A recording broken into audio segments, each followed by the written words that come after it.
El periódico posclásico abarcó dos etapas: la temprana, dominado por Tula y la cultura tolteca, y el tardío, dominado por el imperio mexica.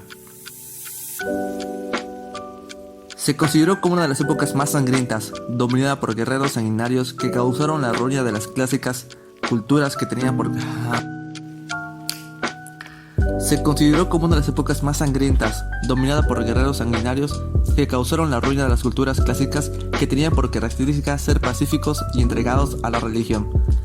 El posclásico se inicia con la caída de estos grandes centros y con la expansión de totonacas, aztecas y mayas. Durante este periodo, los distintos pueblos del área mesoamericana se enfrentaron en guerras. El pueblo tolteca, cuyo centro se situaba en la ciudad de Tula, comenzó a imponer su homogénea, expandiéndose hacia el norte y el sur, ocupando la región de los mayas. Los toltecas conquistaron Chichén Itzá, ocuparon Xmal y fundaron Mayapán, instaurando una tiranía que concluyó con las rebeliones del mediados del siglo XV y que supuso el inicio de la decadencia maya. Por su parte, los azteca o mexica eran miembros de un pueblo que dominó el centro y sur del actual México, en Mesoamérica, desde el siglo XIV hasta el siglo XVI, y que es famoso por haber establecido un imperio altamente organizado, que fue destruido por conquistadores españoles y sus aliados tlaxcaltecas. Algunas versiones señalan que el nombre de azteca proviene de un lugar mítico, situado posiblemente al norte de lo que hoy en día es México, llamado Aztlán. Más tarde se autodenominaron mexicas. Las migraciones marcan la pauta del posclásico temprano. Se trataba de pueblos norteños que habían sido empujados hacia el sur por otros grupos beligerantes, o por el desastre ecológico que ocasionó la caída de culturas del norte mesoamericano. Los toltecas iniciaron un proceso de expansión que los llevó a establecer relaciones con otros estados importantes. La relación del estado tolteca y los reinos yucatecos han desconcertado a los arqueólogos. El extraordinario parecido entre Tula y Chichén Itzá es el motivo de ello. Según una de las teorías, Tula sería una réplica exacta de Chichén. Es probable que los grupos migrantes provenientes de la cultura tolteca se hayan instalado en Yucatán y terminado por integrarse con los nativos y después llegar a ocupar posiciones privilegiadas para legitimar su poder. Para esto, debieron recurrir a su antiguo vínculo con Tula, también considerada la ciudad Quetzalcóatl. Y eso explicaría la presencia de ciertos rasgos típicos del centro de México en las artes mayas de aquel tiempo.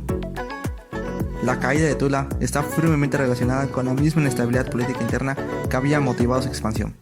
La ciudad fue semi-abandonada y muchos huyeron para asentarse nuevamente en el pie del Cerro de la Estrella. Al mismo tiempo, se producían nuevas migraciones como los pipiles y nicaraos hacia el Centroamérica o los mexicas hacia el centro de México. Durante el periodo comprendido entre la caída tolteca y la derrota de Azcapotzalco por Tenochtitlán, hubo un vacío de poder aprovechado por ciudades de menor potencia, que cobraron un nuevo y breve florecimiento. Entre ellas se encuentra Cholula, ciudad relacionada con el culto a Quetzalcóatl, y Culhuacán, que fue ocupada por refugiados toltecas, que de esta manera comenzó un periodo de expansionista militar y comercial encabezado por mexicas que llegó a dominar casi todo Mesoamérica. El expansionismo estaba basado en la ideología religiosa de los mexicas, quienes se consideraban a sí mismos como hijos del sol, y debido a esto emprendían guerras con la misión de capturar presos y ofrecerlos como sacrificios para usarlos en rituales. Mientras tanto, en Yucatán, los tzitzáes habían sido expulsados de Chichén por los cocomes de Mayapán, con lo cual se rompió la alianza establecida entre estos reinos. Para ese momento, la península ya se había envuelto en una cadena de guerras entre estados vecinos, que se disputaban el control político de la región, y este fue el panorama que encontraron los españoles a su llegada a Mesoamérica en el año 1517. La conquista de México Tenochtitlán por parte de los españoles, ocurrida en 1521, suele ser tomada como la conclusión de la época precolombina de México. Sin embargo, es necesario hacer hincapié en que la conquista y el sometimiento de España no ocurrieron al mismo tiempo para todos los pueblos. La región oaxaqueña no cayó